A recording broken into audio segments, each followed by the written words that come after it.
Let's make breakfast. This is morning breakfast series. So ఈరోజు వచ్చేసరికి నేను నా బ్రేక్ఫాస్ట్ కోసం ఓట్స్ తిందాం అనుకుంటున్నాను. ఇది వచ్చేసరికి నేను ప్రీవియస్ నైట్ వీటిని సోక్ చేసుకుంటాను నెక్స్ట్ డే మార్నింగ్ తినడానికి.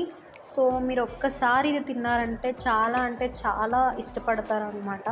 చాలా టేస్టీగా ఉంటుంది అండ్ ఫైబర్ ఉంటుంది, ప్రోటీన్ ఉంటుంది, వాట్ నాట్. సో నేనైతే దీన్ని థ్రైస్ ఇన్ ఏ వీక్ తీసుకుంటాను అన్నమాట. సో నేను ఇప్పుడు తీసుకున్నదైతే 30 grams of votes with 20 grams of nuts అనమాట. నాకు కిస్మిస్ అంటే చాలా ఇష్టం, సో కొంచెం ఎక్కువ వేసుకున్నానండి. ఇప్పుడు వచ్చేసరికి మీరు ఏదైనా ఫ్రూట్ కూడా వేసుకోవచ్చు. నేను నెక్స్ట్ డే ఫ్రూట్ వేసుకుని తిన్నాను అనమాట. I prefer pomegranate mostly. So ఇప్పుడు వచ్చేసరికి మిల్క్ కూడా యాడ్ చేసేసుకుంటాను అనమాట. అండ్ దెన్ నీట్గా దీన్ని రిఫ్రిజిరేటర్లో పెట్టేసుకోవడమే.